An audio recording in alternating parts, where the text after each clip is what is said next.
I thought I would just share with you a few thoughts about the oneness of humankind this afternoon, and then hopefully we can have a conversation so I can also learn from you. One of the experiences we have as Baha'is is to learn that the oneness of humankind is the central principle of the Baha'i faith.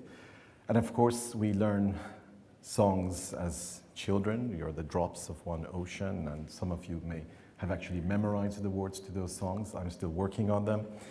And we have this vision, the earth is but one country, and the whole idea of oneness is central to our identity as a community. But I wonder whether we really know what it means, whether we have a depth of understanding about what oneness means, and also whether we appreciate the consequences that it has on the plight of the world and all the terrible suffering that we see around us.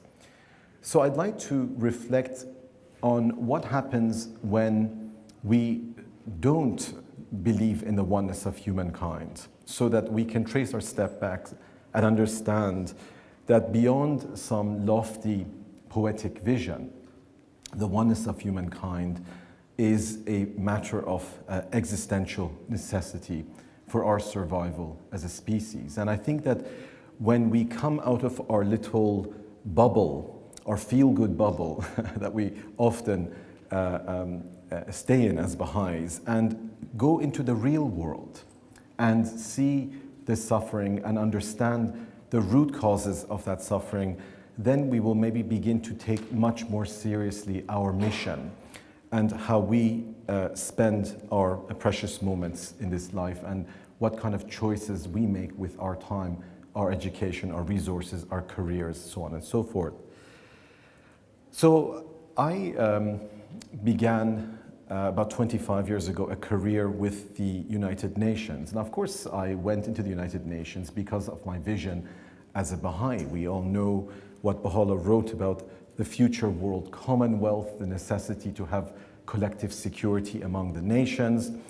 So I went more than 30 years ago as a student intern, which was my first encounter with the United Nations. And I came there with incredible excitement and enthusiasm.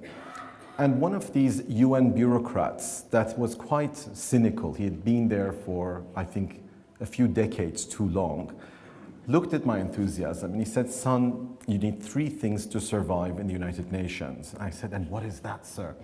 He said, "Well, you need geritol, alcohol, and protocol." I thought it was funny too until I worked with the UN. And I realized that he was dead serious. So I want to reflect a bit about the difference between the ideals and the reality of the United Nations. And I want to look at the United Nations not simply as an organization sitting in New York, which is composed of elite bureaucrats and diplomats and experts, but also the idea of the people of the United Nations. The UN Charter begins, "We, the people of the United Nations." And the United Nations, in a sense, belongs to everyone. It's an ideal for a better world. So I want to reflect on what the sort of organizational expression of the oneness of humankind tells us about how far humankind has come in history and how much further it has to go.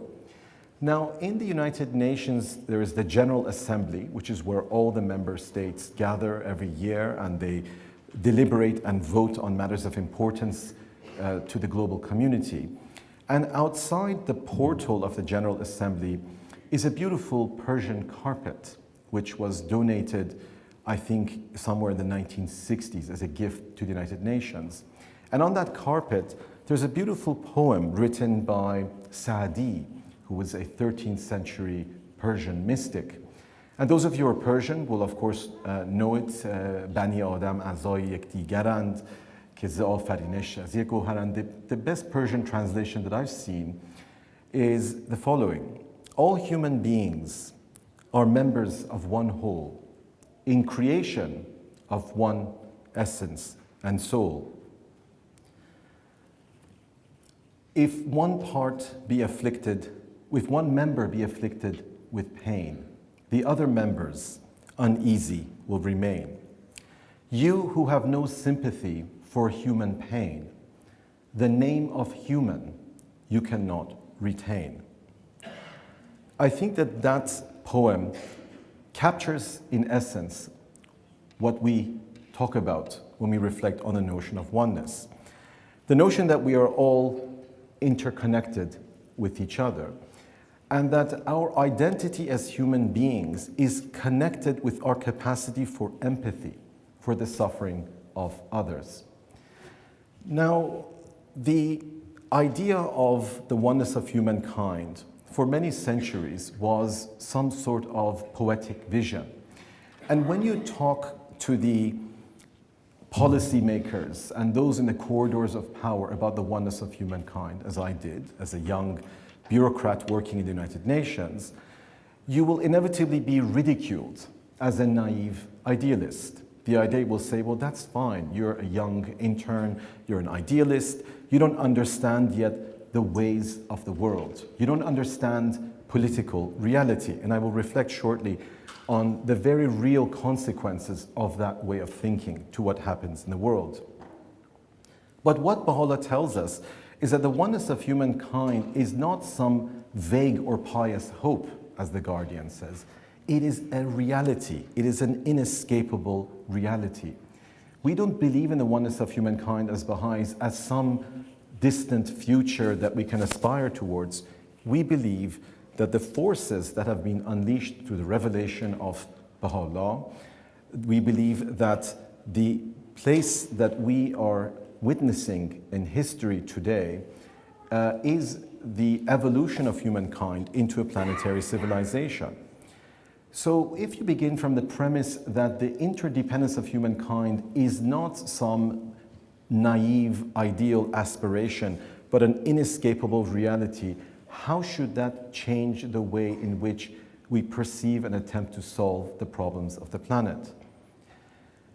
We also realize, when reflecting on the Baha'i writings, that oneness isn't just about the physical interdependence of humankind in the arena of climate change, global trade, the spread of pandemics, global migration. One could go on and on to speak about the physical aspects of oneness and interdependence, but also that our essence as human beings, our most fundamental identity as human beings, is inextricably linked to understanding our place in the world, our relation to others, and more specifically, our responsibility to struggle against injustice and to alleviate the suffering of humankind.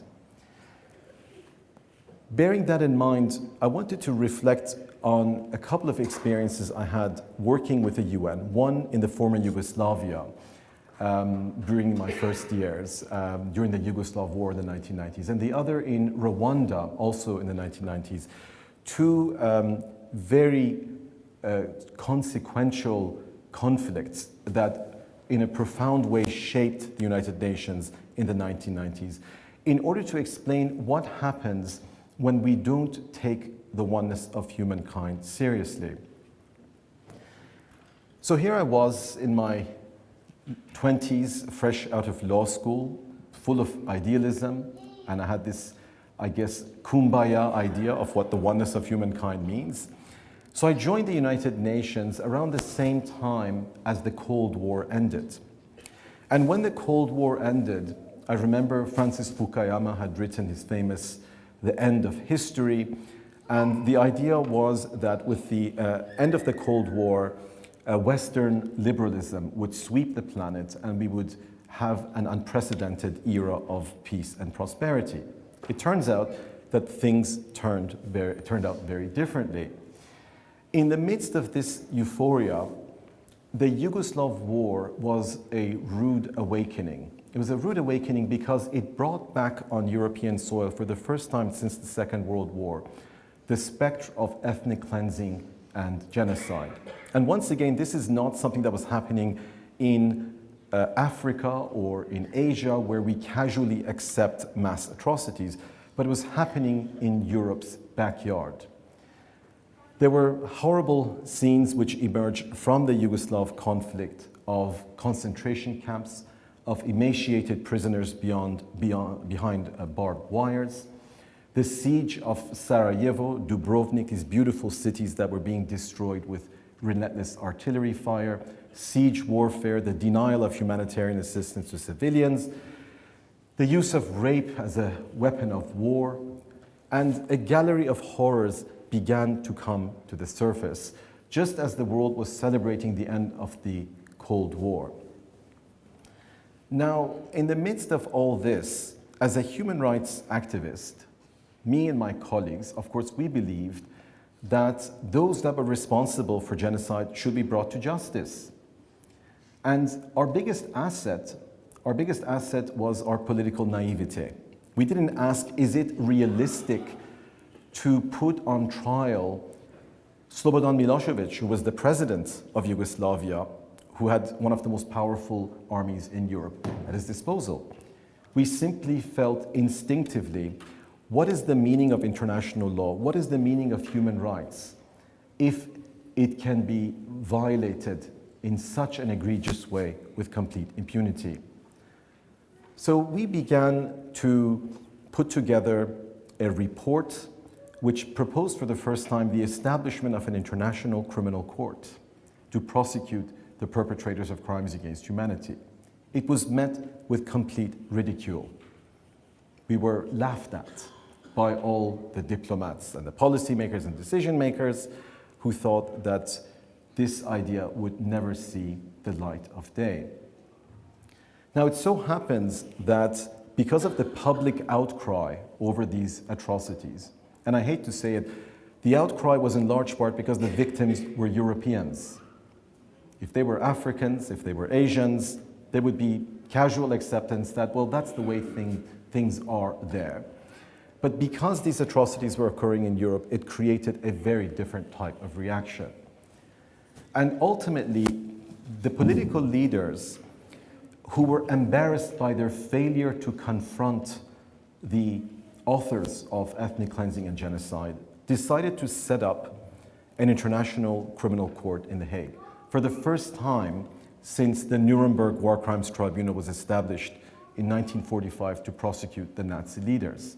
And we forget that after the Nuremberg Tribunal, the United Nations was asked to set up an international criminal court. But because of the Cold War paralysis, this never came to be. Because throughout the Cold War, both the Western and Soviet camps were more than willing to tolerate atrocities so long as the atrocities were committed on the right side of the ideological divide.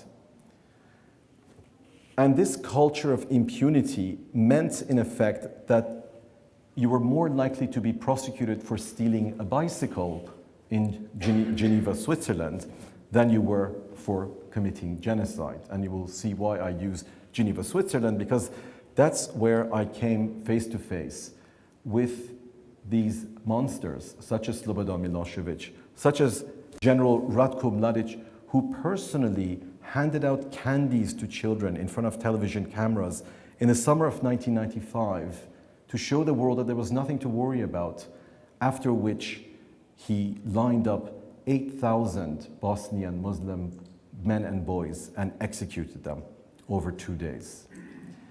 So to see these people being treated as dignitaries, when you have been on the ground and you have seen the mass graves, you've seen the mothers clawing through the dirt trying to find the remains of their children, you've seen the 14-year-old who was raped in front of her parents, you've seen cities laid to waste through artillery fire.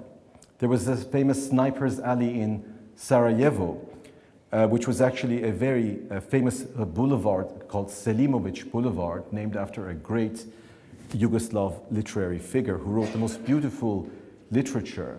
But in those days, the name of Selimovic conjured images of women and children lying in pools of blood in the middle of the boulevard because they were trying to fetch food and water. And there was an opening in which snipers would pick off the civilians. So all of these horrors created in me this incredible anger, this sense of outrage. How is it that no one is talking about justice. Now, one of the things that we were told is that justice was besides the point for a number of reasons. One was that it was important to negotiate a peace agreement with the very same men that were committing these atrocities. And they would have no incentive to end the war if they knew that they would be sent to The Hague and prosecuted before a court. So that was the first idea. We were actually told that we were standing in the way of peace by demanding justice, that we were responsible for the prolongation of the war, almost as if promising these people an amnesty would mean that they would stop the killing, which was absurdly unrealistic. We were also told that people from different religious and ethnic communities invariably end up killing each other. So the best thing to do is to achieve an ethnic partition, to separate all the different ethnic and religious groups in Bosnia, and that would bring about peace. So those were the prevailing arguments and philosophies which were influencing the decision-making of the international community. In fact, the idea of the clash of civilizations, which today has become so fashionable, emerged when Professor Samuel Huntington of Harvard University wrote an essay in 1993 at the height of the Bosnian War to explain what he thought was the root cause of the war in Bosnia. Bosnia was one of the republics of the former Yugoslavia. It was ethnically mixed with Bosnian Muslims, Catholic Serbs, Catholic Croats, and Orthodox Serbs. And Samuel Huntington's theory was that in the post-Cold War era, the ideological fault lines would now be replaced by religious and civilizational fault lines. No one could imagine the world any differently. The lines of division must somehow be recreated, replicated, redefined. It's not possible to imagine the world in any other way.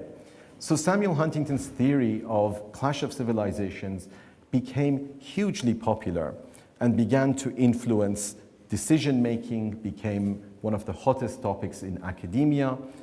Many people made their tenure at university either agreeing or disagreeing with clash of civilizations.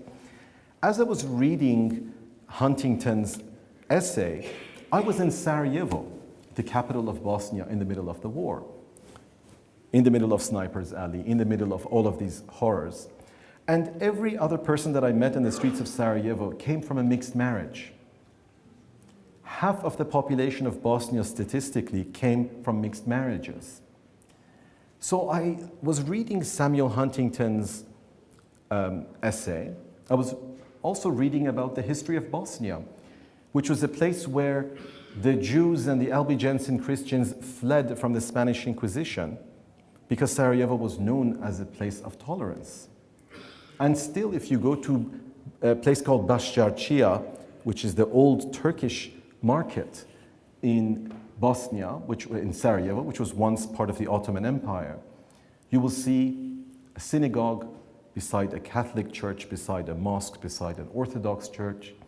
So I wondered, what is it that Professor Huntington in Harvard University sees that I don't see? Has he ever spoken to a single Bosnian? Has he ever visited Bosnia? Has he read a single book about the history of Bosnia? And the answer to that is no.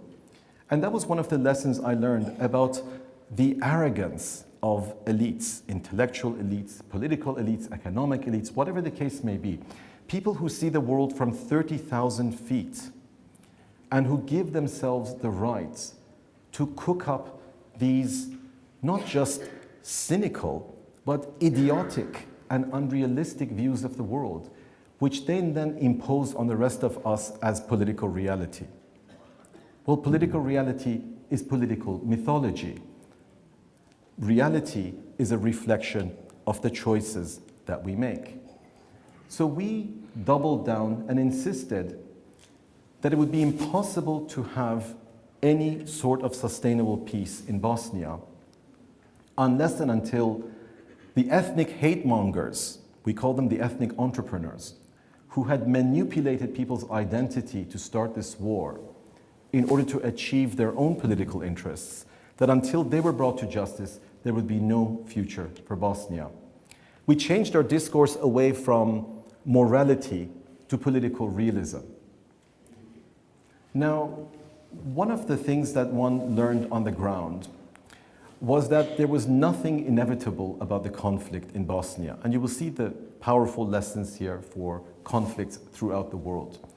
The use of divisive politics in order to create imaginary enemies so that political leaders can continue to amass wealth and power, and we know the story.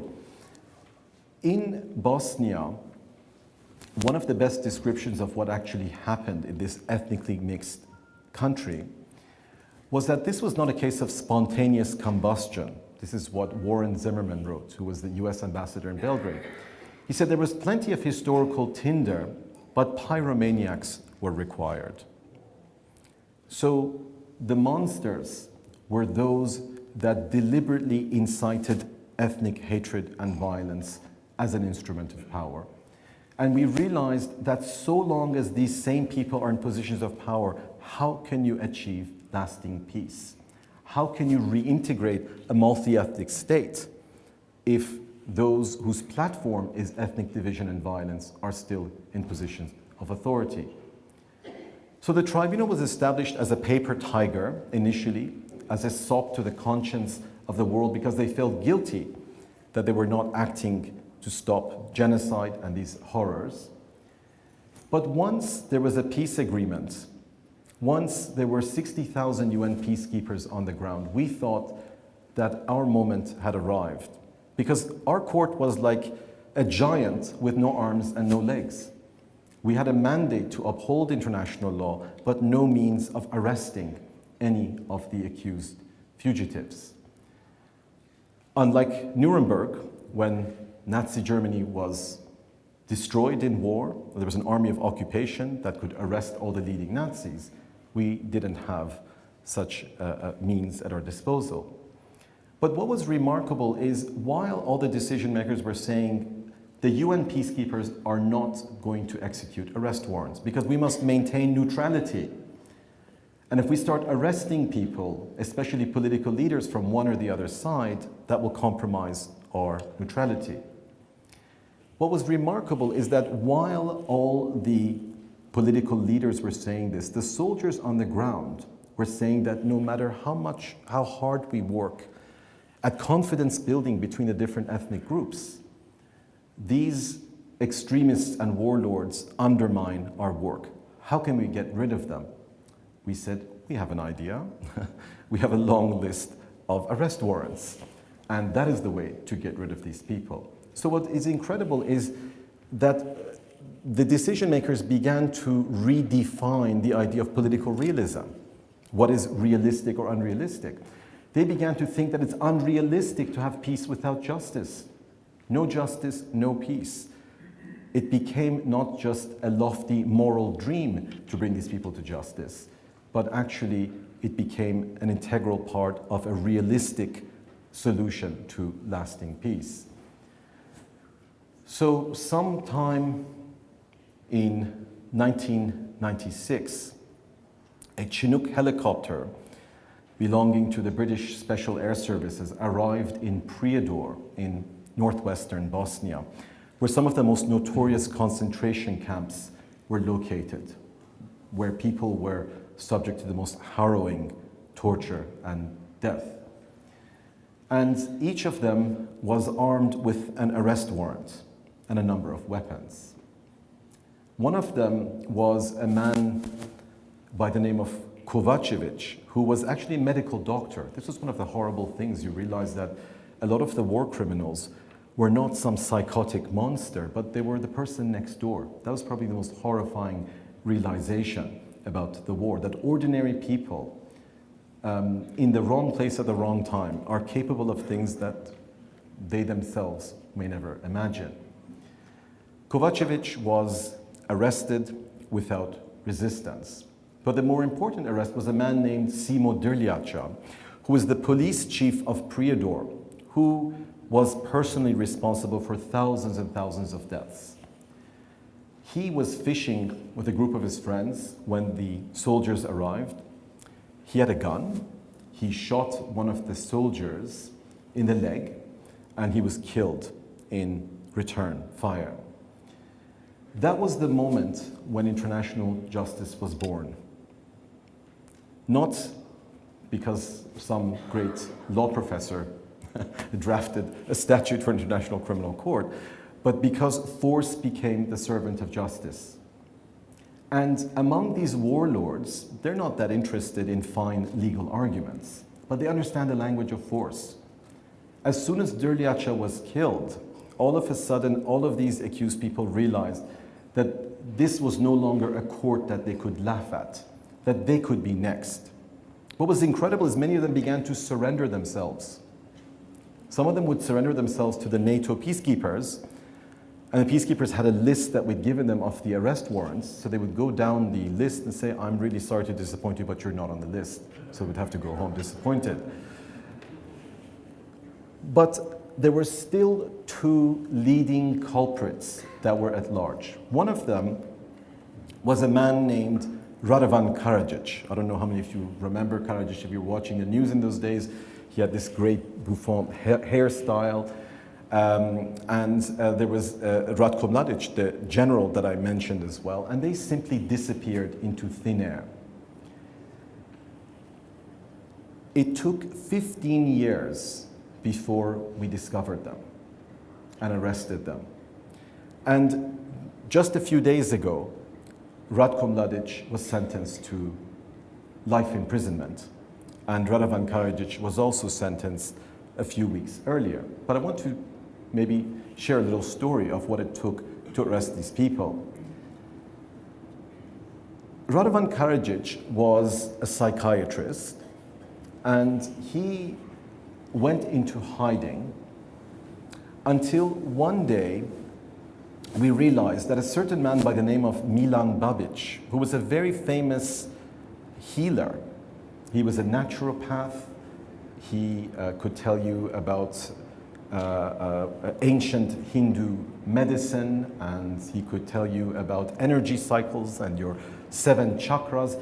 He appeared on television all over Belgrade. All those that were sick and distressed would consult him. He was one of the most popular healers in all of Serbia. He had a white mane of hair, kind of a white beard, looked like a prophetic figure. It turned out that that man was none other than Radovan Karadzic. That for 15 years, he had successfully disguised himself as this naturopath. So be careful next time you visit a naturopath. Now, Radovan Karadzic was arrested. He was brought to The Hague. But then there was Ratko Mladic, who was the most monstrous of the monsters. The man who was handing out candies to the children in front of the television cameras before lining them up and killing them. He was discovered in a small shed belonging to a family member, and he was arrested basically because someone in the Serbian Secret Service became an informant. Now the story of Mladic is quite extraordinary, because the last thing Mladic asked to do before he was extradited to The Hague to stand trial was to visit the grave of his daughter Anna. Now the story of Anna is quite remarkable. Mladic, who had no compunctions about murdering the children of other people, was a loving, doting father to his beloved daughter Anna, who was a medical student.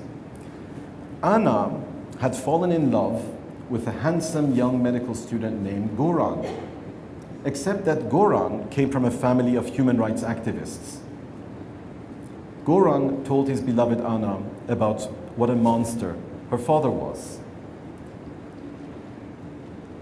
Anna was so distraught that after unsuccessful attempts to have a conversation with her father, she took her own life.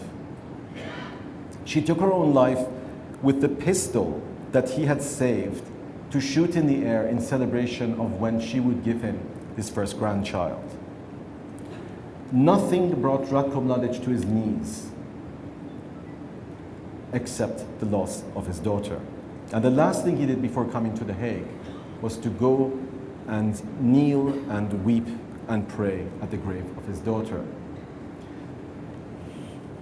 Just 2 weeks ago, Ratko Mladic was sentenced to life imprisonment.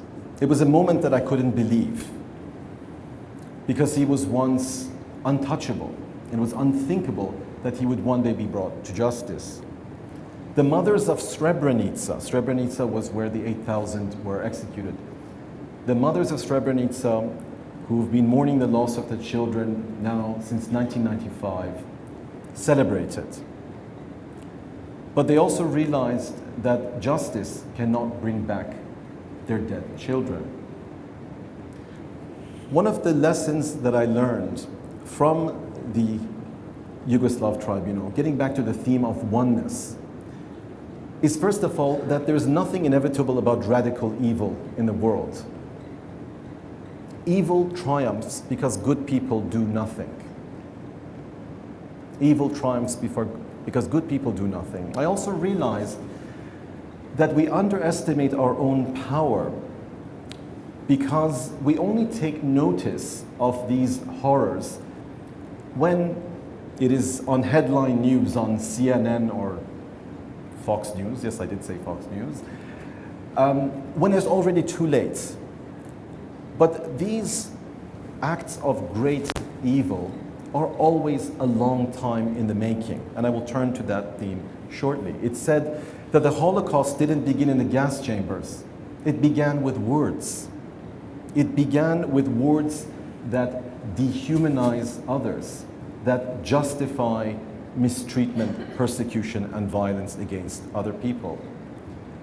And I also realized that justice and human rights, far from being naive and idealistic, are the only realistic solution. That the oneness of humankind is not some vague fantasy, but it's an inescapable part of our contemporary reality.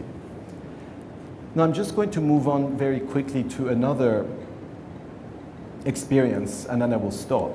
And that relates to Rwanda. Now Rwanda was even worse than the former Yugoslavia. Whatever horrors I'd seen in Bosnia were pale in comparison to what happened in Rwanda. In 3 months, between April 6, 1994 and June 1994, up to 1 million people, mainly members of the Tutsi minority in Rwanda, were exterminated. This is a killing rate which is 2 to 3 times that of the Nazi concentration camps. This didn't happen 70 years ago in the Second World War. It happened in 1994, and it happened before our eyes. The whole thing was televised, and the world did nothing. Exactly a year before the UN decided to abandon Rwanda to its fate, because no one cared. There was no oil, there was no strategic interest in doing anything. A year earlier, US President Clinton had gone to the US Holocaust Memorial Museum in Washington, and in a very moving speech had said, never again will we let a Holocaust happen.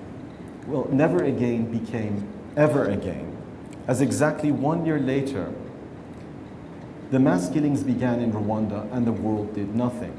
But the story here is what happened before the mass killings began. And this goes back to the idea that there is nothing inevitable about radical evil, that it takes tremendous amounts of effort to get people to hate each other. It takes incredible amounts of effort to get people to kill each other's neighbors. And in Rwanda, the weapon of mass destruction was a radio station called RTLM, Radio Télévision Libre des Mille Collines. In a country in which 90% of people lived in rural areas, in which there was a 70% illiteracy rate, in which people lived lives of incredible poverty, which is a whole other issue of the injustice, the grave injustice of the global economic system that impoverishes people. The radio station was the only source of information for the vast majority of people in Rwanda. The extremists that wanted to start the genocide for at least 2 years before 1994 were brainwashing people. They called the Tutsis Inyenzi, cockroach. The cockroach must be exterminated. The language of dehumanization, casual dehumanization, what Hannah Arendt called the banality of evil. There's something banal about evil. That's what is so scary about it. Evil creeps up because people are indifferent, because people don't care, because hatred is appealing in the construction of our identity. Jean-Paul Sartre famously said, the Jew exists in the mind of the anti-Semite. If the Jew didn't exist, the anti-Semite would invent him. So hatred is about the needs of the perpetrator, not about the reality of the victim. It's about a particular construction of our identity. So by the time that the genocide happened, by the time the world momentarily watched on CNN these horrible scenes of bodies littering the streets of Kigali, it was already too late. For a few days, we all felt guilty before the next story became the O.J. Simpson trial or the Monica Lewinsky scandal. Because people don't care.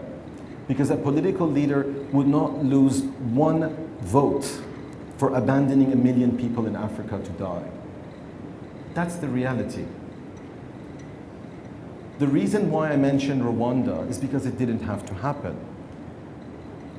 And imagine if the UN that had 2,500 peacekeepers on the ground had simply shut down that radio station. Imagine that. What would it have taken to shut down a radio station without which it would have been impossible to mobilize the hundreds of thousands of machete-wielding thugs that it took to kill 1 million people in 3 months in a poor, underdeveloped country like Rwanda? No one gave a damn. It's not that there was no solution. No one cared. Rwanda was completely unimportant. Now I'm going to wrap up my comments and go back to what I said about oneness. It's very easy among a group of Baha'is to hold hands and have that kumbaya feeling, oneness and all of that. We need to get out of our bubble and we need to see the horrible reality of suffering in the world. That's the best way for us to understand why oneness is an existential necessity, why it is a matter of survival. Now, I've sat here today and talked a bit about various chapters of my sordid career in far-off places. But as Ken Bowers, a dear friend, was saying this morning, the injustice is also just down the street. We don't need to go halfway across the world to understand what it means when, out of selfishness, out of arrogance, out of hatred, or worse, out of indifference, we turn our back to those that suffer. Our friend talked about the Canadian tradition of recognizing ancestral indigenous land. Well, in Canada, where I come from, which is a human rights paradise, 40% of indigenous children live in extreme poverty. They don't have enough to eat. The infant mortality rate is 3 times the national average. The incarceration rate is 10 times the national average. And I'm sure that if we speak about the society that we live in here in the United States, where 1 out of every 3 children now lives under the poverty line, UNICEF study from 2014, 32% of American children live under the poverty line. What is all that about? It's about our failure to embrace the oneness of humankind, because we don't care. We don't care if someone's child goes hungry. We don't care if someone can't afford medical care, if they have to go to a school with metal detectors, if some child has to see his parents die of an opiate overdose. We don't care because we're comfortable in our little bubbles. We have nice shopping malls and Hollywood entertains us, and we have nice homes and whatever the case may be. So I want to conclude by turning back to that part of the poem of Saadi, where he says, if you have no sympathy for human pain, the name of human you cannot retain. The oneness of humankind isn't some big idea in the sky. It is an intimate personal choice for each and every one of us. We're either part of the solution or we're part of the problem. And as the twin processes, which the Guardian spoke about, the process of destruction of an old world order and the construction of a new world order, as these twin processes accelerate, creating this world that is pulling us in completely opposite directions, we can no longer sit on the fence. We're either going to go down with the Titanic or we're going to jump on the Ark of Salvation. So I'm going to apologize for going on.